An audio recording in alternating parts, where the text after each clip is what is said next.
تعالیٰ کی، یہ میں فکرے ویسے پڑھ رہا ہوں جیسے میں نے نوٹ کی ہیں کہ حق تعالیٰ جب مرد کلندر کے پاس جاؤ، درویش کے پاس جاؤ، فقیر کے پاس جاؤ، اللہ کے ولی کے پاس جاؤ تو کیا ہے وہ تمہارے لیے دعا کریں اور پھر تمہیں مدد دے.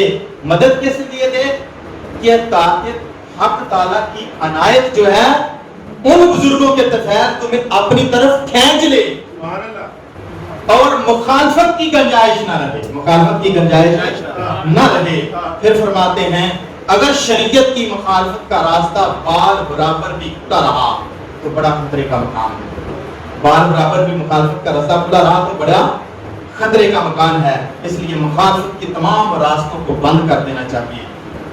دوستو مطلب یہ کہ موافقت کی طرف آ جانا چاہیے اور موافقت ہوگی تو اطاعت ہوگی. اور اطاعت جو ہے وہ اس کے بارے میں پھر ایک شعر کوٹ کرتے ہیں. شعر کا ترجمہ ہے کہ اطاعت نہ ہو جب تک مصطفیٰ کی، اطاعت نہ ہو جب تک مصطفیٰ کی، کبھی حاصل نہ ہو دولت صفا کی. دل کی صفائی جو ہے اس کی دولت نہیں مل سکتی. دل کی صفائی جو ہے اس کی دولت نہیں مل سکتی. تو آئیے توبہ اللہ کی طرف رجوع کرنے کا نام ہے اور بڑے سے بڑا گناہ ہو جائے انسان کو توبہ کی طرف آ جانا چاہیے. توبہ سے بڑے سے بڑا گناہ جو ہے وہ معاف ہو جاتا ہے. اب میں آپ کے سامنے مکتوب نمبر 67 میں سے ایک واقعہ کوڈ آپ کے سامنے کرتا ہوں کہ آپ اگرچہ بہت بڑے گناہ گار ہو گئے، بہت خطائیں ہو گئی ہیں، بہت غلطیاں ہو گئی ہیں، لیکن پھر بھی اس کی بارگاہ میں آ جاتے ہیں، اس کے دربار میں آ جاتے ہیں تو اللہ تعالیٰ سارے گناہوں کو معاف فرما دیتا ہے. آپ فرماتے ہیں مکتوب نمبر 67 میں کہ مومن گناہ کرنے سے اگرچہ کبیرہ ہی کیوں نہ ہو ایمان سے خارج نہیں ہوتا اور وہ دائرہ کفر میں داخل نہیں ہوتا. بڑے سے بڑا گناہ کر لیا ہے لیکن اس ساری بات کا مطلب ہرگز یہ نہیں ہے کہ اب گناہ پر شیر ہو جائے. ساتھ توبہ کا لفظ آ رہا ہے کہ توبہ کرنی ضروری ہے، توبہ کرنی ضروری ہے. اس کے ساتھ ملنے کے لیے، اللہ کی طرف جانے کے لیے، منزلیں طے کرنے کے لیے توبہ ضروری ہے، رجوع کرنا ضروری ہے. گناہ پر شیر مت ہوں، یہ ان چیزوں سے آپ نے نچوڑ نہیں لینا. آپ فرماتے ہیں کہ بڑے سے بڑا گناہ ہو جائے تو بندہ ایمان سے خارج نہیں ہوتا، دائرہ کفر میں داخل نہیں ہوتا. فرماتے ہیں کہ ایک دن امام اعظم رضی اللہ تعالیٰ عنہ ایک محفل میں بیٹھے ہوئے ہیں. ایک بندہ آ گیا، ایک شخص آ گیا، آ کے پوچھنے لگا کہ آپ اس مومن فاسق کے بارے میں کیا حکم ہے کہ جو مومن فاسق اپنے باپ کو قتل کرے اور باپ کے قتل کرنے کے بعد اس کے کاسہ سر کے کاسے میں شراب پی کر اپنی ماں سے زنا کر بیٹھے. کتنا بڑا گناہ اس گناہ کا مرتکب ہو جائے اس کے بارے میں کیا حکم ہے. جو عالم تھے اس وقت کے الجھن میں پڑے رہے، پریشانی میں پڑے رہے، دور تک معاملے کو لے گئے. آپ نے امام اعظم نے فوراً حل بتا دیا کہ وہ ایمان سے خارج نہیں ہوا، وہ مومن ہے. سارے عالم آپ کے خلاف ہو گئے، امام اعظم کے خلاف ہو گئے، تان و تشنیع کی زبان دراز کرنے لگے، لان تان کرنے لگے کہ کیسا فتویٰ دیا ہے، اتنا بڑا گناہ کر لیا اور ایمان سے خارج ہی نہیں ہوا. لیکن آخر کار ان کو امام اعظم کی بات حق تسلیم کرنا پڑی اور ان کو ماننا پڑا. کیونکہ آپ آگے لکھتے ہیں کہ وقت نزاع سے پہلے اگر اس کو توبہ کا موقع مل گیا تو نجات کی امید ہے. نزاع سے پہلے اگر توبہ کا موقع مل جائے تو نجات کی امید ہوتی ہے. لیکن اگر توبہ کی طرف نہ آئے تو پھر بھی ہمیں کفر کے فتوے لگانے کی ضرورت نہیں ہے. ہم ایک دوسرے کو کافر کہنا شروع کر دیتے ہیں نا، کسی کی برائی دیکھ لیں تو یہ ہو گیا، یہ وہ ہو گیا، فلاں ہو گیا، یہ ہو گیا. فرماتے ہیں کہ اگر اس کو توبہ کا موقع نہیں ملا تو پھر اللہ پر چھوڑ دو، چاہے اس کو جنت میں لے جائے چاہے اس کو جہنم میں پھینک دے، وہ خود فیصلہ کرے گی خدا. عزیز دوستو پھر فرماتے ہیں کہ نجات کی امید وقت نزاع سے پہلے توبہ کرنے تک ضرور ہوتی ہے. کیونکہ روز محشر آخرت میں خدا کی رحمت سے محرومی جو ہے، یہ مجدد افسانی رحمت اللہ تعالیٰ فرما رہے ہیں کہ خدا کی رحمت سے محرومی جو ہے یہ روزے محشر صرف کافروں کے ساتھ مخصوص ہے، صرف کافروں کے ساتھ مخصوص ہے، مومن کے ساتھ مخصوص نہیں ہے۔ جس کے دل میں بھی تھوڑا بہت ایمان موجود ہے لیکن وہ اللہ کی رحمت کا امیدوار ہے، اللہ کی رحمت کا امیدوار ہے، تو وہ اس امیدوار ہونے کی وجہ سے اس کا انجام جو ہے وہ نجات کا ہوگا، اس کو جنت جو ہے وہ ضرور مل جائے گی، اگرچہ کچھ عذاب اس کو بھگتنا پڑے، تو وہ امیدوار ہے تھوڑے ایمان والا، تو اس کو نجات ضرور ملے گی۔ کیوں کہ اس رب کریم نے اپنے عرش پر لکھوا کے رکھا ہوا ہے کہ میری رحمت میرے غضب پر غالب ہے، میری رحمت میرے غضب پر غالب ہے۔ اور حدیث مبارکہ ہے کہ آقا کریم علیہ السلام رضی اللہ تعالیٰ عنہ روایت کرتے ہیں کہ آقا کریم علیہ السلام نے ارشاد فرمایا کہ اللہ تعالیٰ کی رحمت کے 100 حصے ہیں، اللہ کی 100 رحمتیں ہیں، اور ان 100 رحمتوں میں سے اللہ کریم نے اس دنیا پر صرف ایک رحمت بھیجی ہے، اس رحمت سے ساری مخلوقات ایک دوسرے پر رحم کرتی ہیں، جانور ایک دوسرے پر رحم کرتے ہیں، پرندے ایک دوسرے پر رحم کرتے ہیں، ماں اپنے بچے پر رحم کرتی ہے، ساری مخلوقات اس رحمت کے 100 حصوں میں سے ایک حصہ جو اس دنیا میں بھیجا ہے اس ایک حصے سے ایک دوسرے پر رحم کرتے ہیں۔ 99 حصے باری تعالیٰ نے روزے محشر کے لیے سنبھال رکھے ہیں، ان 99 حصوں کے ساتھ اللہ کریم ان بندوں پر رحم فرمائے گا جو توبہ کر کے اس کی دربار میں آ جائیں۔ یہ دوستو اللہ کی رحمت کے طلبگار بنیں، اس کے حضور آ جائیں۔ جماعت ختم اہل سنت کا یہی پیغام ہے کہ سچے دل سے توبہ کریں، سچے دل سے توبہ کا معنی میں نے آپ کو بتایا کہ رجوع کرنا ہے، رجوع کر کے حضرت صاحب کے قدموں میں آئے، یقینی بات ہے۔ یہ کس لیے دیکھیں نا، آپ کل گئے، پرسوں آئے، کل گئے، کل پھر چورا شریف سے سفر کرتے ہوئے، کس لیے؟ ہمارا رجوع کروانے کا، اللہ کریم کی طرف ہمیں لے جانا چاہتے ہیں، ہمیں منزلیں طے کروانا چاہتے ہیں کہ آ جاؤ اللہ کی بارگاہ میں تمہیں لے جاؤ۔ کتنا سفر کر کے یار ہمارے حضرت صاحب تشریف لاتے ہیں، تھک جاتے ہیں، بڑا دلی بعض کا دکھ ہوتا ہے کہ دیکھیں، لیکن مشن ہے ان کا مشن ہے نا، کوئی مشن کے ساتھ نکلے ہیں، تو آپ نوجوان ہیں، نوجوانوں کو چاہیے، اور نوجوانوں کے بارے میں کل طریقت کا درس ہوگا تو یہ بھی سن لیں کہ طریقت میں نوجوانوں کا کردار کتنا عام ہونا چاہیے۔ آقا کریم علیہ الصلوۃ والسلام نے فرمایا کہ اللہ کی ذات کو جو سب سے زیادہ توبہ پسند ہے نا، وہ نوجوان کی توبہ ہے۔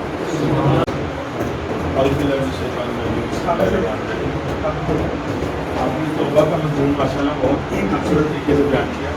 اس میں بد اعمال کے لیے تو ہے، بد عقیدے کے اس کے اوپر تھوڑی سی روشنی کریں کہ اس کی توبہ کی تعریف کیا، اس کے فائدے بھی برے ہو۔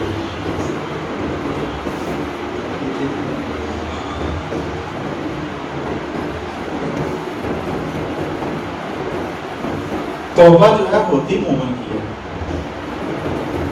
توبہ ہوتی ایمان والے، جو کافر ہے، جو مومن نہیں ہے، اس کے لیے توبہ نہیں ہے۔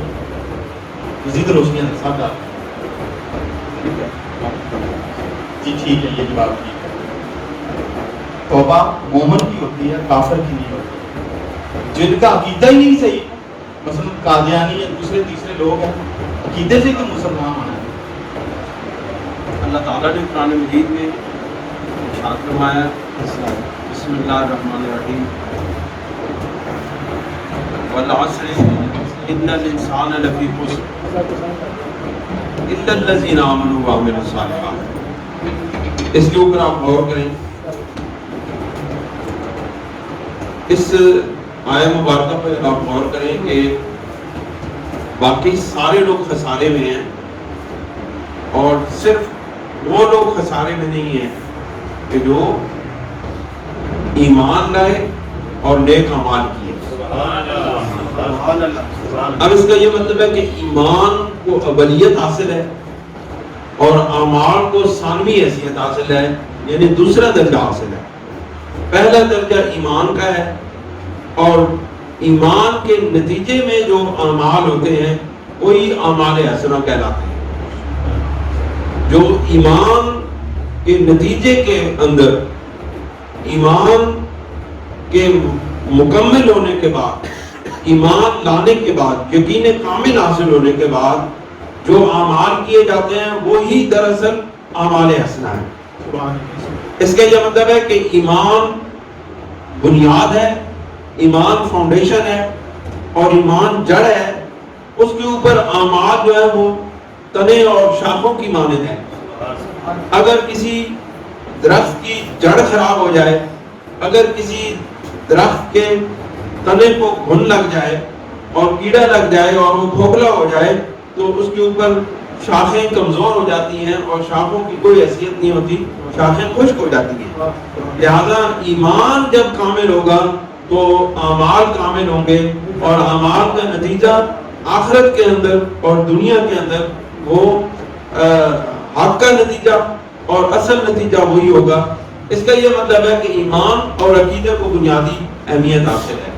حضرت مجدد ابن ثانی رضی اللہ تعالیٰ عنہ نے بھی اور ائمہ اہل سنت نے، جتنے بھی اہل سنت و جماعت کے حضرات ہیں، ان کا یہ متفق علیہ عقیدہ ہے کہ نجات عقیدے کی بنیاد کے اوپر ہے، نجات اعمال کی بنیاد پر نہیں ہے۔ عقیدہ درست ہوگا، اللہ رب العزت کی توحید پر ایمان ہوگا، اللہ رب العزت کی وحدانیت پر ایمان کامل ہوگا، رسول اللہ صلی اللہ علیہ وسلم کی نبوت اور رسالت اور ختم نبوت پر ایمان کامل ہوگا، تو بس اس کے بعد یہ نجات کا سامان ہو گیا، یہ نجات کی ضمانت ہو گئی۔ اعمال جو ہے وہ آپ کی ترقی درجات کے کام آنے والی چیز ہے۔ نجات یہاں سے ہو گئی، اعمال جتنے اچھے اچھے ہوں گے، جتنا ایمان کامل ہوگا اتنے اچھے اعمال ہوں گے۔ اعمال ظاہر ہے، ایمان باطن ہے۔ باطن جتنا اچھا ہوگا، ایمان اس باطن کا ظاہر اتنا اچھا اعمال کی صورت میں ظاہر ہوتا ہے۔ جتنا اندر ایمان کامل، یقین کامل ہوتا چلا جاتا ہے، اتنے اعمال اچھے ہوتے چلے جاتے ہیں۔ اس لیے مومن کی شان ہی یہ ہے کہ اس کا ظاہر بھی پاک ہوتا ہے، اس کا باطن بھی پاک ہوتا ہے۔ وہ باطنی طور پہ بھی نور علی نور ہوتا ہے، اور وہ ظاہری طور پہ بھی نور علی نور ہوتا ہے۔ اس کے اندر بھی نور ہوتا ہے، اس کے باہر بھی نور ہوتا ہے۔ وہ نور کو جذب بھی کرتا ہے، نور کو بکھیرتا بھی ہے۔ یہ ایمان والوں کی شان ہے۔ اور کوئی بات توبہ کا جو مفہوم ہے نا، وہ یہ ہے کہ انسان آخری سانس لینے سے پہلے اگر اللہ رب العزت کی بارگاہ میں سچے دل کے ساتھ توبہ کر لے، یعنی اپنے اعمال پر پچھتا جائے۔ نبی کریم صلی اللہ علیہ وسلم سے پوچھا گیا کہ توبہ کیا ہے؟ آپ علیہ السلام نے فرمایا التوبۃ والندم، کہ توبہ یہ ہے کہ تو اپنے دل کے اندر پچھتا جائے۔ دل کے پچھتاوے کا نام ہی توبہ ہے۔ مطلب کہ کسی نے کوئی غلط کام کیا، کوئی برا فعل ہوا، کسی سے کوئی زیادتی ہو گئی، کسی کو تکلیف پہنچا دی، کسی کے ساتھ آپ کی کوئی تکلیف دہ صورتحال پیدا ہو گئی، تو اس چیز کی توبہ یہ ہے کہ آپ دل کے اندر پشیمان ہو گئے، اللہ رب العزت کی کوئی نافرمانی کر دی تو دل کے اندر پشیمان ہو گئے، تو اس کا یہ مطلب ہے کہ اس پشیمانی کا نام ہی توبہ ہے۔ اللہ رب العزت اس پچھتا جانے پر ہی بندے پر اتنی رحمت فرما دیتا ہے کہ اس کو زبان سے کہنے کی ضرورت ہی نہیں پیش آتی، اس کو زبان سے کہنے سے پہلے اللہ معاف کر دیتا ہے۔ یہ اللہ رب العزت کی بڑی کرم نوازی ہے۔ دوسری بات آپ نے یہ کہی ہے کہ جو توہین رسالت کرتا ہے، توہین رسالت کرنے والا کبھی بھی توبہ نہیں کر سکتا، کیونکہ رسول اللہ صلی اللہ علیہ وسلم اللہ رب العزت نے قرآن مجید میں ارشاد فرما دیا ہے کہ لا ترفعوا اصواتکم یا ایھا الذین آمنوا لا ترفعوا اصواتکم فوق صوت النبی ولا تجهروا له بالقول كجهر بعضکم لتحبط اعمالکم۔ اس طرح کیا ہے؟ ان تحبط اعمالکم ولکن لا تشعرون، کہ رسول اللہ صلی اللہ علیہ وسلم کی آواز مبارک سے اپنی آواز مبارک بھی بلند نہ کرو، ورنہ کیا ہوگا؟ اور اس طرح نہ پکارو آپ علیہ السلام کو جس طرح تم ایک دوسرے سے بات کرتے ہو، ایک دوسرے سے گفتگو کرتے ہو، ایک دوسرے کو پکارتے ہو، اس طرح نہ پکارو۔ ورنہ کیا ہوگا, تمہارے اعمال ضائع ہو جائیں گے اور تمہیں پتہ بھی نہیں چلے گا. اس کا مطلب ہے کہ توہین رسالت ایک ایسا گناہ ہے کہ جو توبہ کرنے کے باوجود بھی وہ توبہ نہیں ہوتی. کیوں؟ اس توبہ کی معافی رسول اللہ صلی اللہ علیہ وسلم سے وابستہ ہے. یہ توبہ جو رسالت کی توبہ ہوئی ہے, نبوت کی توبہ ہوئی ہے, یہ رسول اللہ صلی اللہ علیہ وسلم کے معاف کرنے سے ہی معاف ہوتی ہے. اور اس دنیا کے اندر اب رسول اللہ صلی اللہ علیہ وسلم کی ظاہری حیات جب نہیں ہے تو رسول اللہ صلی اللہ علیہ وسلم سے وہ کیسے بخش پائے گا؟ لہذا علماء کرام نے یہ کہا ہے کہ جو رسول اللہ صلی اللہ علیہ وسلم کی توہین اور اہانت کرنے والا ہے اس کی توبہ قیامت تک قبول نہیں ہوتی. یہ بڑا نازک مسئلہ ہے. سوپر کو آپ کے وقت بھی اس کو سزا نہیں دیتا تو وہ مار رہے ہیں آج کل, وہ صحیح کر رہے ہیں, ٹھیک کر رہے ہیں. سننا بات, نعرہ تکبیر, اللہ اکبر, نعرہ رسالت. میں نے تو جناب اس وقت جس وقت ممتاز قادری رحمۃ اللہ علیہ نے اس کو مارا تھا تو اس وقت کسی عالم کی آواز نہیں نکلتی تھی. میں نے تو اس وقت بھی سانگلہ علم میں بڑے جلسے میں ممتاز قادری کی حمایت کرتی تھی. اس وقت لبیک والوں کا نام و نشان بھی نہیں, اور لوگ کہتے تھے دیکھیں جی یہ مشرف کا ماشاء اللہ ہے, آپ نے اتنی سخت بات کہہ دی ہے. تو کہتے, میں نے کہا اگر رسول اللہ صلی اللہ علیہ وسلم کے نام کے اوپر ہماری جان چلی جائے تو ہمیں اس سے بڑھ کر اور کیا خوشی کا بات. لہذا ہم نے حق بات کی ہے, حق بات کے اوپر جان چلی جائے تو کوئی بات نہیں ہے, اور جان بھی جائے رسول اللہ کے نام پر, اس سے بڑھ کر اور کیا ساتھ. لہذا اس وقت یہ کسی کا نام و نشان بھی نہیں تھا تو ہم نے اس وقت ممتاز قادری کی اس فعل کی حمایت کی تھی. حالانکہ بہت سارے علماء کہتے تھے کہ یہ اس نے غلط کیا ہے. بہت سارے لوگ انڈر گراؤنڈ یہ بات کرتے تھے کہ اس نے غلط کیا. میں کہتا تھا نہیں, اس نے صحیح کیا, اس کا درست فعل ہے. کیوں؟ جس وقت کسی مومن کے سامنے, کسی اللہ کے بندے کے سامنے, جس وقت رسول اللہ کے کسی غلام کے سامنے رسول اللہ صلی اللہ علیہ وسلم کی توہین کی جاتی ہے, اسے برداشت نہیں ہو سکتی. ہو سکتا ہے ہم اپنے ماں کی توہین برداشت کر لیں, اپنے باپ کی گالی برداشت کر لیں, اپنے پیر کی گالی برداشت کر لیں, اپنے مرشد کی برداشت کر لیں, لیکن رسول اللہ کی گالی برداشت نہیں ہوتی. ٹھیک ہے نہیں؟ وہ تو کوئی بھی شخص ہو وہ یہ فعل کرنے سے باز نہیں آئے گا. بے شک جتنے مرضی قانون بنا لیے جائیں, جتنے ضابطے بنا لیے جائیں, جتنی پھانسیاں دے دی جائیں, جتنے جو ہے شہادتیں کرا دی جائیں, اس کام سے کوئی باز نہیں آتا. یہ بات لکھی پڑی ہے کہ یہ جو ہے نا اس کام سے کوئی نہیں باز آتا. رسول اللہ کی توہین مسلمان سے برداشت نہیں ہوتی. اور کوئی بات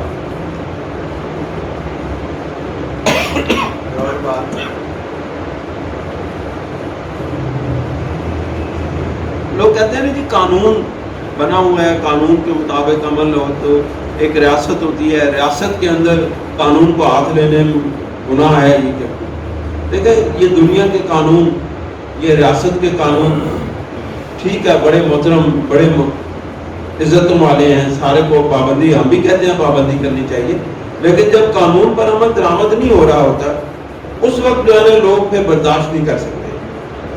جب لوگوں کو پتا ہو کہ جو ہمارے نبی کریم صلی اللہ علیہ وسلم کی توہین کرتا ہے اس کو پروٹوکول کے ساتھ, بڑے اعزازات کے ساتھ باہر بھیج دیا جاتا ہے اور اس کو وہاں پہ اشاعت مہیا کی جاتی ہیں, پھر مومن کیسے برداشت کر سکتا ہے کہ ہمارے نبی کی شان میں گستاخی کرنے والے لوگوں کو جو ہے نا اتنے پروٹوکول کے ساتھ باہر بھیجا جائے اور اس کو کہا بھی کچھ نہ جائے, قانون بھی حرکت میں نہ آئے, تو پھر ہم بھی اس کو معاف کر دیں.